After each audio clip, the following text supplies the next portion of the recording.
Hey, family.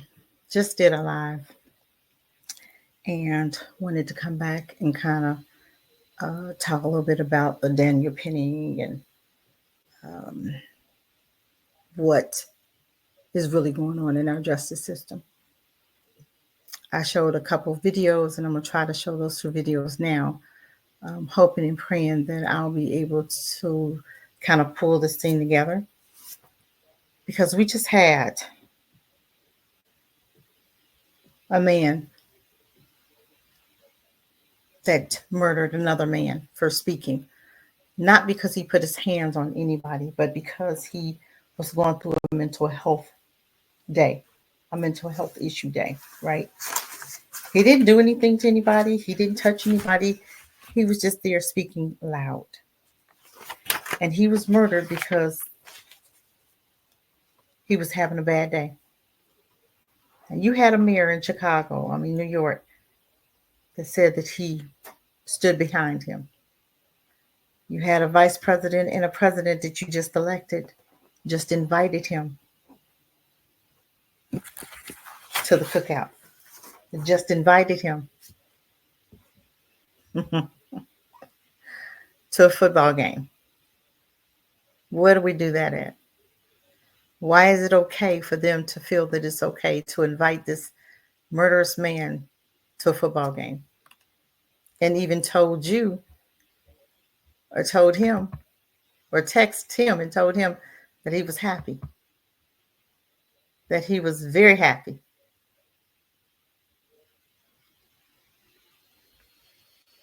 And he congratulated him. And your mayor at New York, when it first happened, said that he backed him. But I don't think anybody should have died. Why was it okay for him to kill him? Why was it okay for him to feel like this demon did a great service for our justice system by murdering a young man that was having a mental health issue day? I want to play a video for you, and I'm hoping that I can get it on camera this time. I did a whole show, and some of the show didn't get shared, or you couldn't even hear it. And I don't know if you're going to be able to hear it on this one now. But I'm just upset about the whole thing. I just did a whole 2-hour video and it didn't record. So I don't know if it's the recording on the video, or is my computer, or is it YouTube? I don't know. But I'm hoping I'll be able to get this taken care of and do it the right way. I'm going to try to go over here and copy and paste a couple of videos that I want seen. I'm hoping that I'll be able to share it with you guys, and maybe I'll just copy it and paste it, maybe. Uh-oh.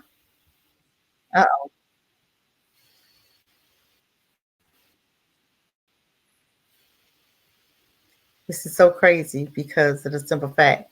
Um, I'm so upset. I just did this whole video and it didn't show up the way I needed it to, but that's okay. It's fine. I'm going to try to share it on a page of mine. I'm going to try to get it over here. I don't think I can do it like that.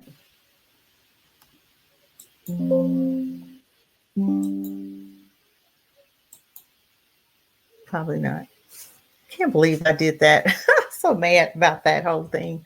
I just tried to do a video. I don't even feel like redoing it. I'm just not going to redo it. I can't believe that you can't even hear half of what I was doing or saying on the video. I'm going to pause this, I think.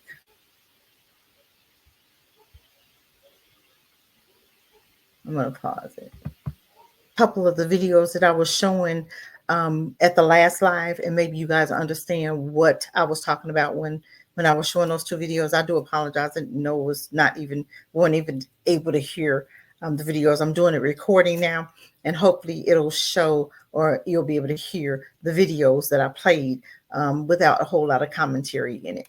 So I hope you guys enjoy it. I'm going to share my screen again. I'm going to try this again. I don't know what the heck was going on here. But let's go. I'm going to do this one. And let's show this one. I'm going to do the entire screen. And I'm going to try to go in here and see it. I think it's right here. And I'm going to let you hear it. And also, and I think it was not adding audio to it. I think that's what got me. So hopefully we'll be able to see it. Let's go over here and listen to it. I hope I'm able to see it.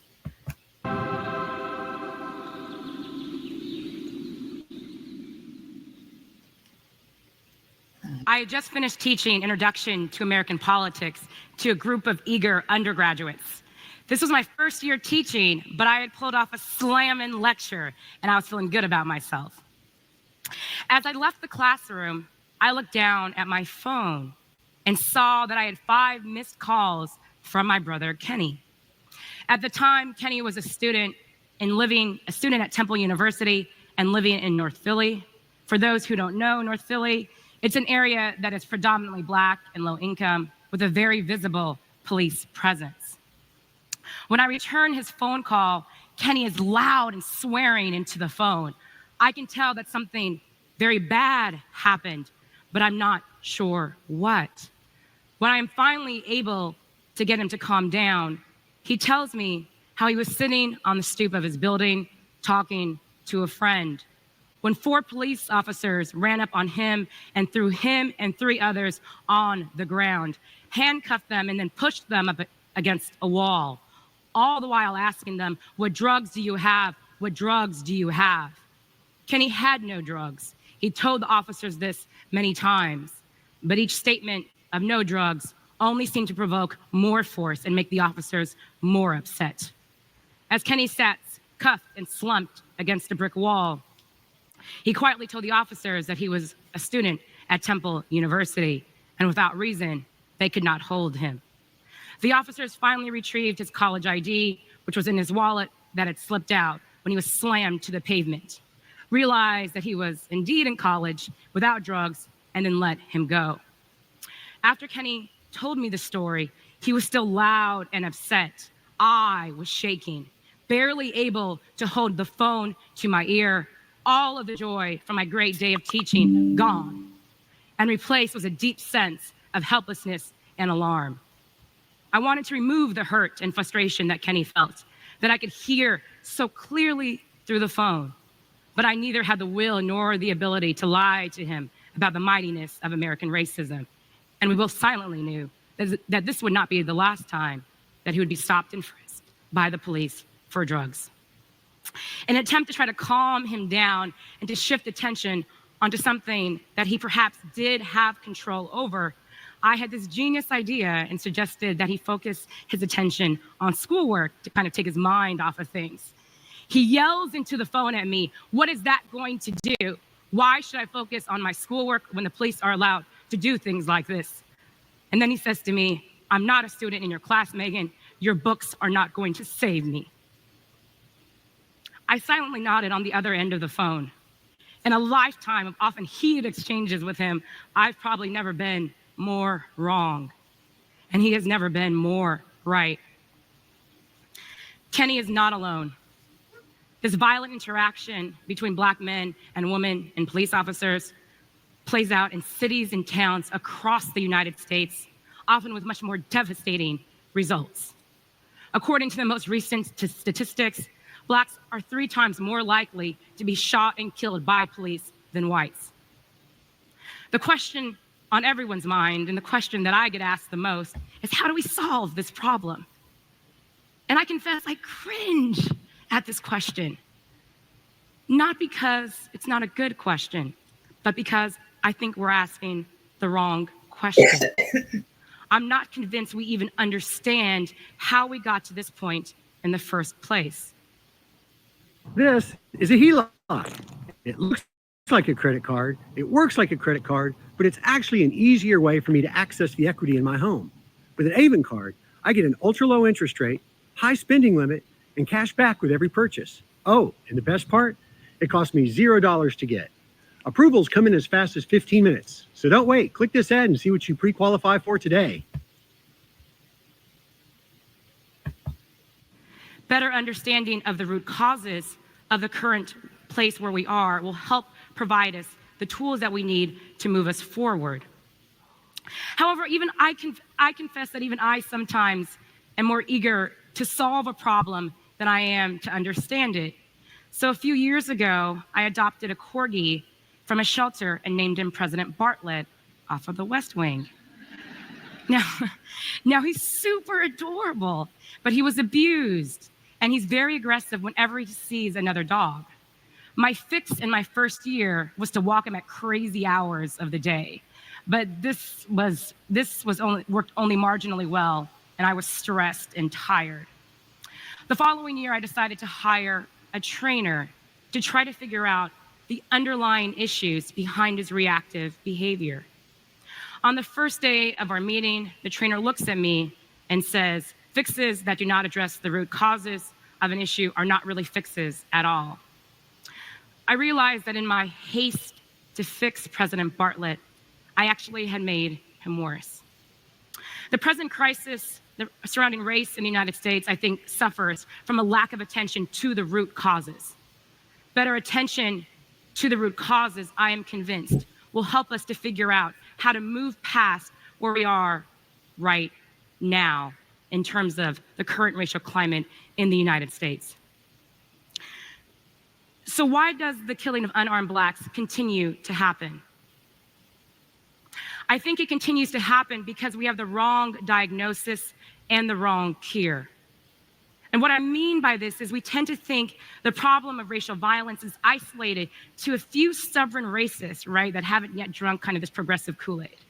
And we tend to think the cure to racial injustices in the United States should always revolve around education. In the rest of my talk today, I'm going to challenge both of these ideas and suggest a new way to understand the problem as well as the solution. First, part of the reason the killing of unarmed Blacks continues to happen at an alarming rate is because we haven't properly addressed our long history of racial terror in this country, which has treated Blackness as a proxy for criminality, as a substitute for criminality. Instead, when confronted with kind of these jarring racial injustices, what we like to do is to point to the bad racist apples. We like to individualize the problem and situate it away from us. This is why we're able to make sense of, let's say, a Dylan Roof, the shooter in Charleston, South Carolina, who shot up the Black church and had a white power manifesto. But the problem of contemporary racial violence is not that we have a few kind of racist bad apples. The problem is that the whole tree, the whole apple tree, is infected. The problem is that the presumption of dangerousness is tightly bound to race for so many in this country. For police officers to justify the use of deadly force, they have to reasonably believe that their lives are in danger. In all of the high-profile killings of Blacks over the past year, officers attest to feeling under threat. But what does this mean in the context of unarmed citizens? It means that Black skin triggers a heightened sense of threat, a life-threatening sense of threat, that then influences the officer's decision to use deadly force. According to the most recent statistics, 33% of Blacks that have been killed by police were unarmed. But it's not just police that prop up this myth of Black danger. This myth gets reinforced and takes on a truth-like quality through everyday interaction. When a Black man passes and a woman clutches her purse, or when a group of Black friends walk by a car and hear the jarring sound of someone who has just pushed their automatic locks because they are afraid. And I have friends on both sides of this, Black men with great jobs who just want to be viewed as a person and not as a threat. after a long day of work. And I have really great white and Asian women friends who clutch their purse and walk quickly if they see a black man on a dimly lit street, and then feel ashamed and a need to over-explain their actions to me. A performance that truly matters. Get tickets now at shenyun.com. Oh, the energy is amazing. Oh my goodness, particularly from the stage outward, but also the audience is so involved. You just felt good inside. We are leaving here as high as a kite. What they did tonight was a form of medicine. It was a perfect prescription for joy and pageantry and beauty and honor, and we need it. People nowadays go to the... And I've also been on the receiving end of having who I was reduced to someone else's false perception of how much of a danger I posed. Last year, I was coming back from a trip, and I was singled out by the TSA agent. I thought that I had left a water bottle, like I often do, in my bag, but he ushered me to a separate area, and then 2 more TSA agents surrounded me, and I knew in my gut that something bad was about to go down. The lead TSA agent proceeds to accuse me of bringing a weapon into the airport. When I insisted that I did not bring a weapon into the airport, he produces a piece of costume jewelry, a double ring that I had picked up for $4 on vacation. It was like his gotcha moment, and it was my super confused moment. He then accuses me of bringing brass knuckles, a deadly weapon, into a United States airport. I was almost at a loss of words, which is rare for someone like me, but I politely pointed out to him that the ring was plastic, it wasn't brass, and these weren't knuckles, it was just a ring that went over 2 fingers instead of 1 finger. But have you ever talked to someone and felt like you didn't exist? Like when they spoke to you, they spoke right through you. Well, that's how I felt. He got more angry at my explanations, looked me in my face and said, "You people always lie. I know that this is a weapon, and I'm not going to let someone dangerous like you board a plane today." Well, I started to shake, right? Because we've all seen this movie about the brown girl who walks into the airport with a deadly weapon, and it never really ends well for her. It doesn't. It never does. So I had to do what I hate doing, and I used my credentials to get me out of a bad situation. I told him that I was a professor of constitutional law and American politics. Right? Like, yeah. So I told him I cited U.S. Criminal Code, landmark Supreme Court decisions, and rules from the Homeland Security Rulebook because I also teach civil liberties. And then he started to get very nervous. He asked what school I worked at. I told him he Googled my name and the blood drained from his face, right? As he realized I wasn't making this up, I knew my rights and I was a college professor. And then when he looked back at me, he finally saw me, not as a dangerous threat, but as a person. After a few more minutes, he let me go to catch my much delayed flight. I found a seat in the airport terminal, still trembling with rage at the way that I had been treated. I was only seated for a few minutes when I felt a tap on my shoulder. A woman airport worker said that she saw my whole ordeal and that he does this all the time to Black passengers, and I was lucky to have been released from his custody so quickly. But it shouldn't take a university website profile to be viewed as non-threatening, right? Like it just...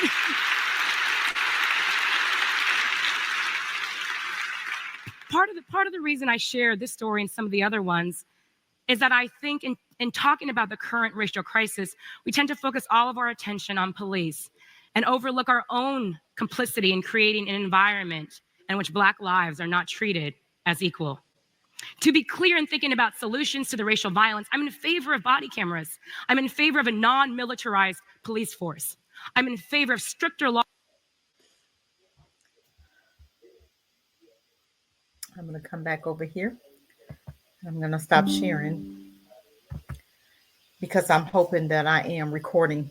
My recording is going well.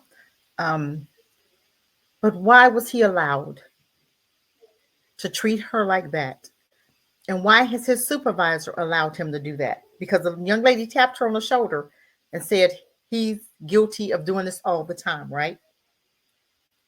Why in America can people treat you that don't look like you any kind of way? Why are they allowed to do that? Why aren't they stopped in their tracks when somebody sees injustice and they go, we're not doing that. Don't do that. That's the only way it's going to stop in this country. If somebody says something, speak up, say something, hold them accountable. I'm going to show you another video. Okay. I'm going to give you time to pull it up, but I'm going to show you another video, but I'm going to keep talking in the meantime. And this one here is just as, important as the last one we just saw. Okay. But it's just a shame how we're allowed to get away with this. People are allowed to get away with this. They see something, but they don't say anything, do they? No. Here's another video that I'm going to show you. Okay. Here's one more that I'm going to show you. Okay. I'm coming back up there where you are. I know you didn't know I was gone, and this is not, and I'm hoping it's good. These are the videos that was on my previous, the previous video. The previous videos they were showing, but they weren't being heard. So I'm doing a part 2, but I'm not going to do it live. I'm doing it taping. Okay. So just hang on with me. Hopefully you'll watch this video instead of the last video, or watch a little bit of both. Okay. Here's another one. I'm going to present it to you. I'm going to share my screen. Injustice system, entire screen.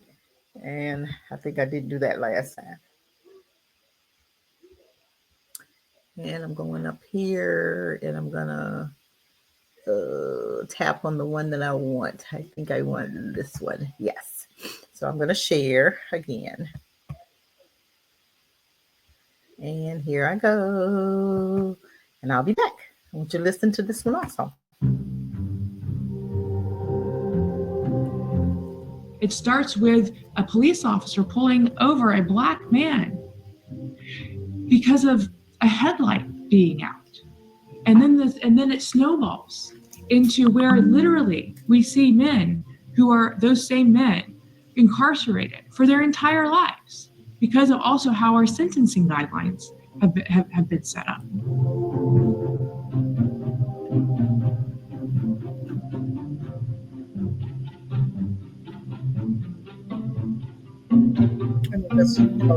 Severe racial bias.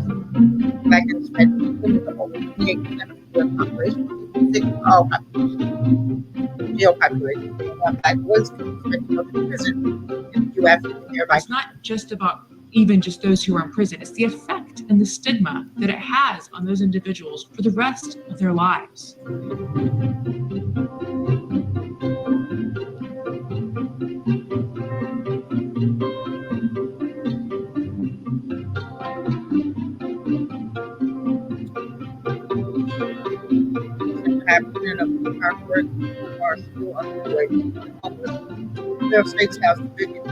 Why is this happening under our watch?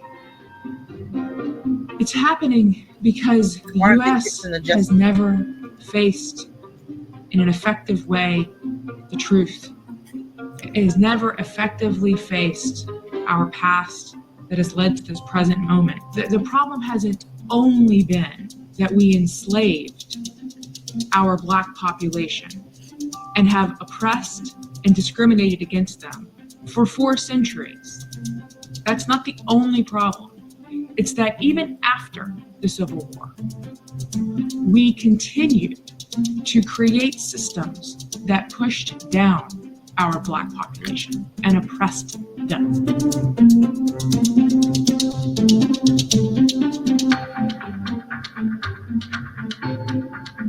It starts actually when that first infraction happens, when a police officer first arrests or pulls over or questions the Black individual or the Hispanic individual or the person of color. How that interaction goes, how that record is recorded. Regulation by United States African American cities. What does the jury of your peers look like? What does the jury of America's peers look like when we're becoming a majority minority country? Who are our judges? How how do our judges feel empathy? They don't. How do they exist in the world? The majority of our judges are white men. They're not people of color. They haven't walked in the shoes of the majority of the prison population, of that 56%. Because I told you, even black folk that look like me think like them, because they trained them and they input in their minds the biases about their own selves, about their own people. So you come out Willie Lynch. So she goes out and she does the same thing. Because what did Willie Lynch? If you read Willie Lynch says, do it constantly. Do it for a whole year. Everybody do it. And it passes down and everybody continues to do it. So then we will continue to do it on our own. Hold on. Let me close this door. Hold on, you guys. Sorry. So we will continue doing stuff. The racial bias, we'll continue it on, knowing that it's wrong. And sometimes we live that. We don't even feel that it's wrong. Just like on the bus, on the train, when Neely was getting choked. Nobody helped. Nobody looked like him helped him to be free. They was helping hold him down, but they didn't help him to be free. That's sad. But let's continue on. What we have to do with folks is to ask them to be a part of the solution. Yeah. And when you ask someone and you invite someone to be a part of the solution and let them come, I've seen this so many times, to come forward and say, I am a part of the problem. But it's much better for them to come forward and say that rather than you saying that.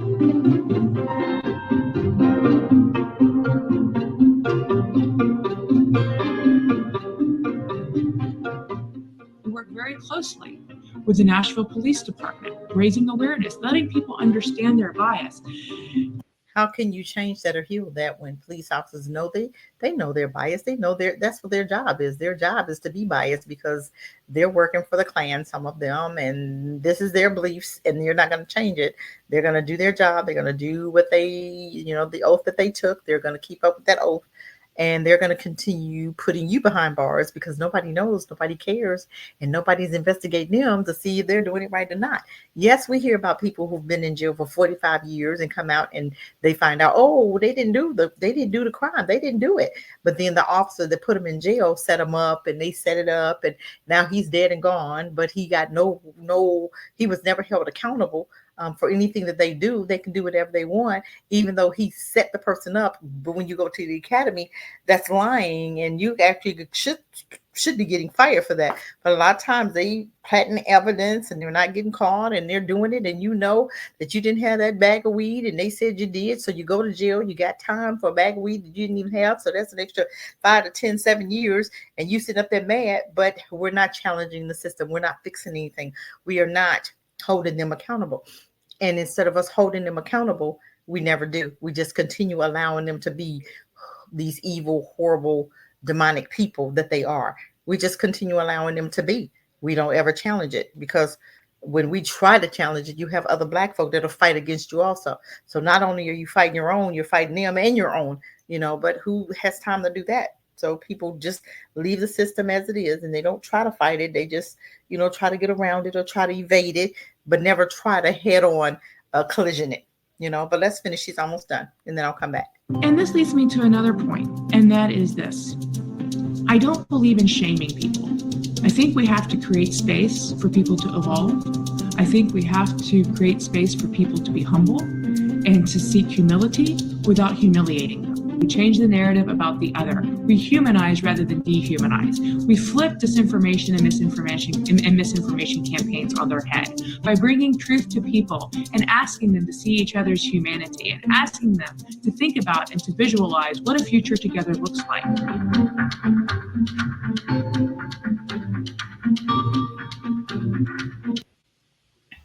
Thank you. Thank her for that. And also wanted to do a couple of other things to you, for you. I'm going to try to see if I can get this up.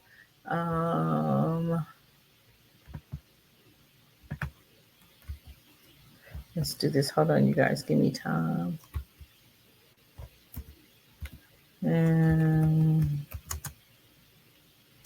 Let me see if I can pull this up and see if we can get something here. And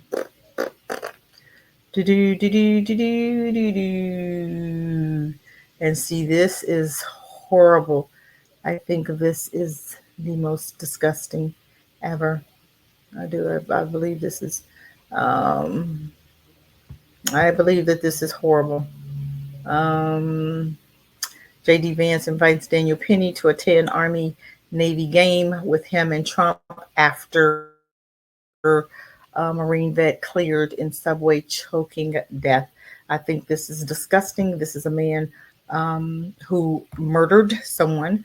As you see here, I'm hoping I'm going to come back over to make sure. I'm going to stop sharing, but I'm going to come back over just to make sure that I'm still sharing. I don't want to mess up like I did before. I'm going to I'm going to share it again.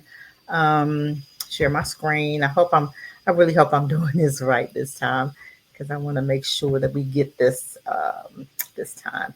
I'm going to share my entire screen. Yes. And let's go up here and share. And here I am going to share. And here I am going to go over there and there. Okay, so this is Daniel Penny, the man recently acquitted in the chokehold death of Jordan Neely, will be the personal guest of Vice President-elect J.D. Vance at the Army-Navy football game scheduled for Saturday, which is today. And this is the man that you elected. He's going to congratulate a killer. This country is evil. This country is demonic. This country right now is in a bad place. You're calling bad good, good bad. And this is what they're doing. And it's getting worse, because we're talking about Sonia Massey's murderer. He was put in jail. He got out of jail because they said that he was not a threat to society. But he was a threat. He is a threat to society. He murdered a young woman, shot her in the middle of in her face. And you want to tell me he's not a threat to society? Maybe he's not a threat to white society, but to Black society, we can say he's a threat. Okay. So this is a man who you just elected back in Black family to be your president. Now, this young man, the white young man here, Penny, he's the one that's the Marines. He is the one that murdered Neely, and now he's being rewarded for murdering someone. He killed a young man that was literally talking, using his his First Amendment. You can speak, right? Freedom of speech. Everybody has it. But nowadays in America, they're trying to steal our freedom of speech. Okay. They're trying to tell you that this, that, and the other, that's what they think of you. But it's the most dangerous right here. The most dangerous that the FBI told us, which is Neely, that he's not dangerous anymore. He's not danger. He's not a danger to society. That the one that's on the ground that's being choked is the most dangerous. But you have the one that they said that is the dangerous one, choking the one that they say is supposed to be the dangerous one. But who's murdering who?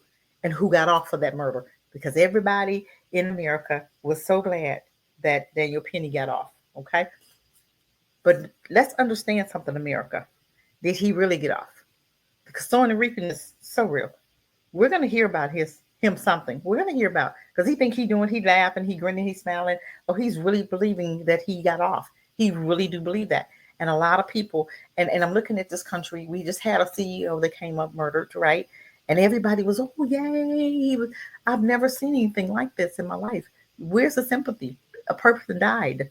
And you got the person that murdered them being honored and rewarded. Just like the McDonald's, the person that was in the McDonald's, he's being harassed because he called and told the police that the guy that killed the CEO was in the restaurant. Now the restaurant and the guy that worked in the restaurant is getting he's getting hassled to the high heavens. The restaurant, they're calling about the McDonald's and complaining about the food. And these are people that have not even been in the McDonald's. And then they're complaining and harassing the worker that did the right thing by turning him in. But then you are celebrating the murderer. Something is wrong with this picture. Something is wrong with this picture. If you can turn around and reward a killer. Dylan Roof, who murdered 9, he was rewarded a hamburger, a meal. He got to go and eat. Those people were suffering and shot up. They took this dude who had a gun when the police showed up, and they treated him, talked him down, didn't shoot him, didn't tackle him, didn't choke him, didn't. His t-shirt, his white t-shirt was still white when he got in the police car. He didn't have no dirt on it. Nobody was on his neck. Nobody was on his head. Nobody was choking him so he couldn't breathe. Nobody choked him out. They talked him down, put him in the car, took him to eat before they took him to jail. So in this country, we reward bad behavior if you're white. I also showed a thing where if you were in this country, that a law that Virginia passed that said that if you are murdered, if you're a slave and you're murdered by your master, his wife, or while they're disciplining you, that person will not be brought up on any charges. Okay, so the same law is applying here. He was punishing Neely because Neely was talking loud. So of course he murdered Neely. So of course we can't bring you up on federal charges. So don't tell me those books aren't, those laws are still aren't on the book still. But this is the president right here. Vance invited Daniel Penny to attend Army Navy game with him and Trump after Marine vet cleared in subway chokehold death. But hey, wonder if I can get a video. I know I had it one time. It was a talking video. I can't even find the one. But this is where he was choking. This is where he was choking. They were holding him down. Look at there. They was holding his arms. Ain't that something? He probably didn't even care. And they congratulated him for murdering him. Ain't that something? You got congratulated. He got congratulated. Ain't that something? Thank you for your service, huh? Yeah, right. So yeah. Thank you for your service. I want you to see one more, the text that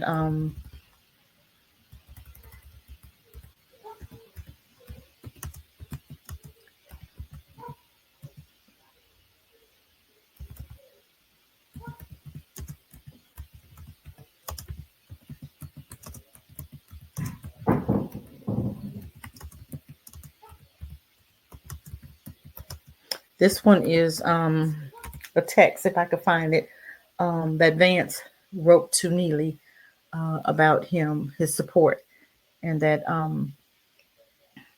this is a text. Invites. Okay, I just want you to see if I can find the text. This is one of the. Okay, I'm trying to see if I can get it up. You guys see this? What he said. Let me see if I can find this text here. Invites Daniel to the man who killed Jordan Neely on a. Okay, I'm trying to see the text. I'm trying to look for the text that he texted him. That he said that he was proud of him. Hold on, you guys. Let me go back because I just saw the text and I want to pull it up for you.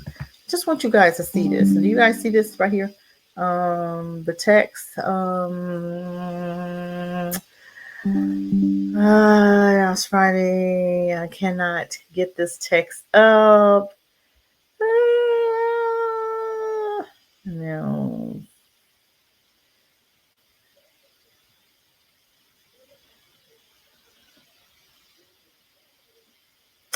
I can't believe this. I can't find it. I just had it up and I erased it. Let's go back to here. Read this, you guys. It says, Daniel, a good guy, Vance wrote on X, formerly Twitter, and New York mob district attorney tried to ruin his life for having a backbone. I'm grateful he accepted my invitation and hope he's able to have fun and appreciate how much his fellow citizens admire his courage. This is something that your president, a man that you elected, wrote to a murderer.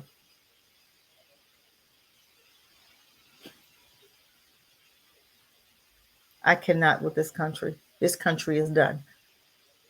This country is done. I want to show you another one. I want to show you another one, how horrible this country is.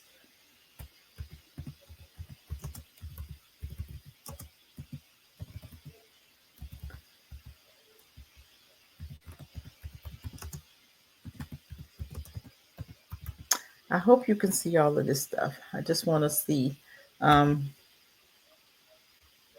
Okay.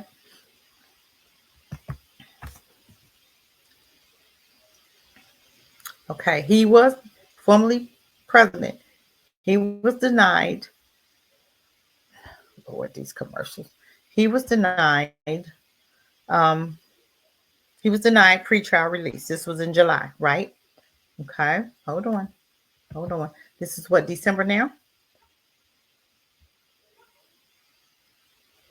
Okay. I want you guys to see this.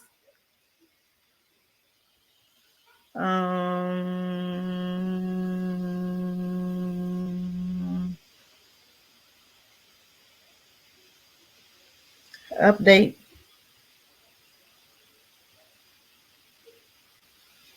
Okay.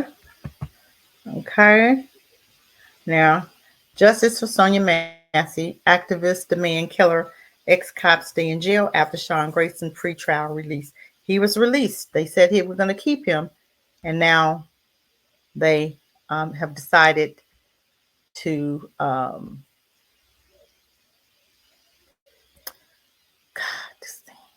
they have decided to release him, right?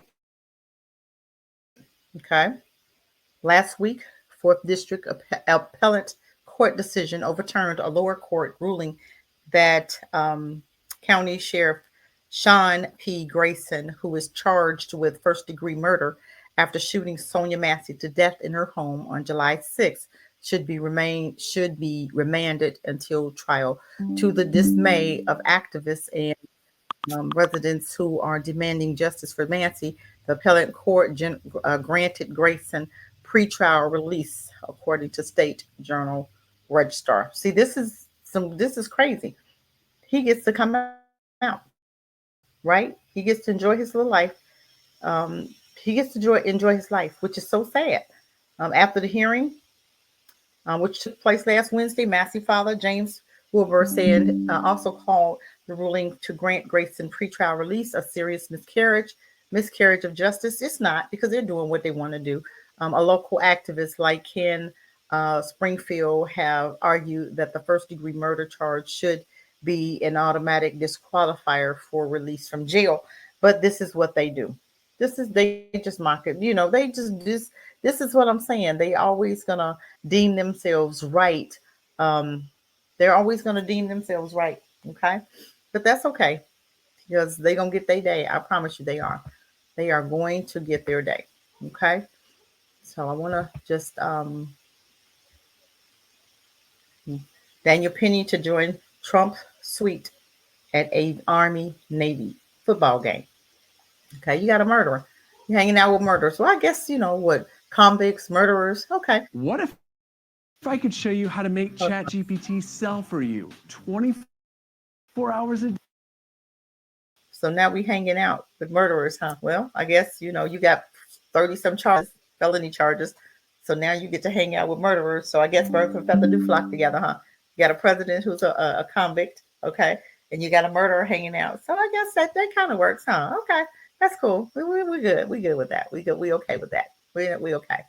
We okay with that. But that's, you know, I just thought I just wanted to kind of come to you guys, and these are some of the videos that we weren't able to show on the last live. Okay. So this is just one of the videos. I just wanted to come up and, you know, and kind of reiterate some things that we were showing or trying to show. And I'm going to stop sharing now. Come on back over here with you guys. This is, like I said, we're doing a taping, a recording, and I'm going to put it out there. And I just wanted to, you know, it's just so sad at how we and even as Black people, we will blame this young man for his own death. Because I saw a lady, and I'm gonna try to pull that one up too, where she said that she felt threatened. Okay, hold on.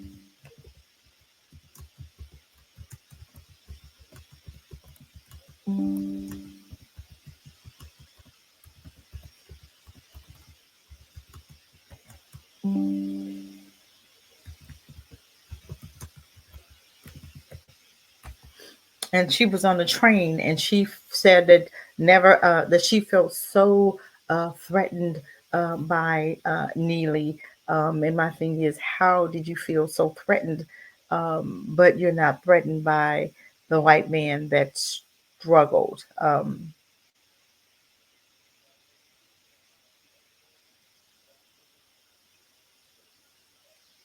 You weren't threatened by some of the stuff that you see every day, and you see the white man doing it, but you felt comfortable with them, but you feel threatened with your own.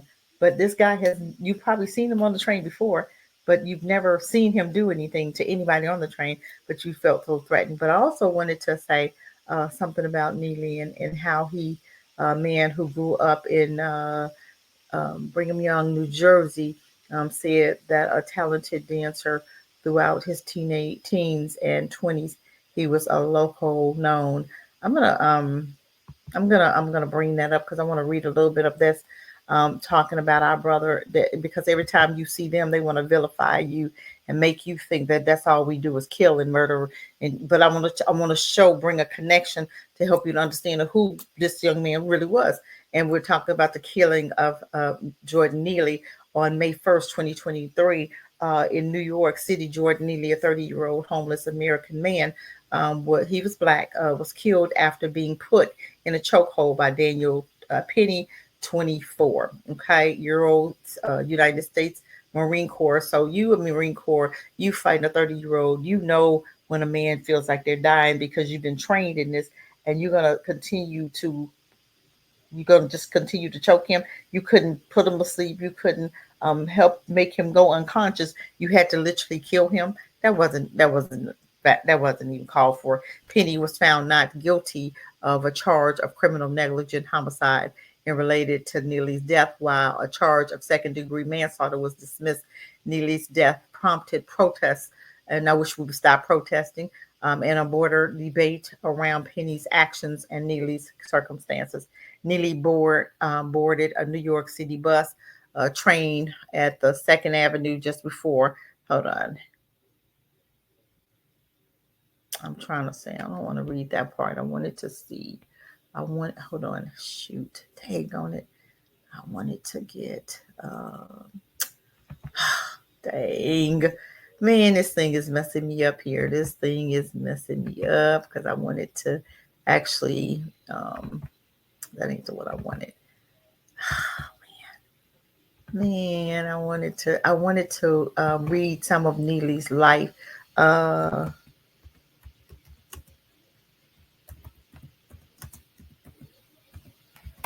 want to read a little bit about him. A scene where it was something about his mom, how he grew up, and hold on, let me just see. I just wanted to see just a little bit about how he grew up. Hold on.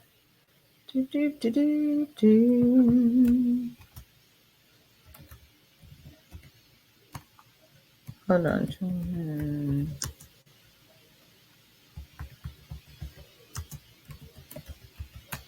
Now, let me see if I can pull it up a little bit. Okay. He's remembered as a teen who struggled to cope with the loss of his best friend, his mother, who was violently murdered. He remember for entertainer, commuters, tourists, and local alike with noon walk and side guides with revealed Michael Jackson, who was Neely. He lived in New York. Neely's father blames racism and system of son's death, but where was he? That's a good question. Where was he? The boy's 30 years old. I'm sure his dad was at home. Where would your father be if you're living on your own and your son? He probably knew his son had some mental issues going on. But still, that doesn't mean that he can't sue Daniel Penny for civil rights violation. It doesn't matter where he was. He's here now. So my thing is, this is what we always want to blame the victim for their own deaths. That's what America does. They want to make sure that that you're gonna blame the person who got on the train and was talking loud and using his speech, freedom of speech, and then you choke him out and you kill him, but then you're gonna blame him for his deaths because even the attorney was saying that it was other things involved in Neely's death, like he had sickle cell, which but your arm was around his neck, so now you're gonna blame it on sickle cell. You're gonna blame he had some drugs. You're gonna blame of course we always want to vilify the victim, just to excuse the murderer, so you could feel better about him doing what he did. That's all that is. But this is what these do. This is what they do. But guess what? Sowing and reaping is real. We have to understand that. And you're going to reap what you sow. Okay. But I didn't want to be on here long. I just wanted to kind of fill in the voids as far as the conversation and to help you guys to understand that these crackers think they're doing something. They think they got away with something. It's hard to hurt us without hurting yourself first. Sowing and reaping is real. I always say that sometimes, we have school shootings for a reason. Okay. Every time they don't do what they need to do for us, things happen to them. Things happen in America. And I'm looking for justice. I believe in justice. I'm looking for justice to happen here in America. And it's going to hurt some feelings. It's going to hurt. It's going to hurt. I want justice for Sonia. I want justice for Neely. I want justice for the police. Police officers have been murdering our Black babies, women and children. I want justice for the babies have been taken away. Over 50,000 women and children have been stolen and kidnapped in America. It's just we have to get to the place where we are doing the right thing and making sure that we're doing the right thing and not making excuses why it's okay for somebody to act out. It's not okay that he murdered him. It's not okay that he took that young man's freedom of speech. It's not okay. But we can gaslight, and white folk, that's what they do best. They gaslight all the time, to make it seem that's just the way they think. Reading how these people are and how they were so excited about Neely getting off. I mean, about Jordan, about Penny getting off, but they fail to realize that because they didn't do the right thing, the universe is going to make them do the right thing. The universe is going to make them do what needed to be done.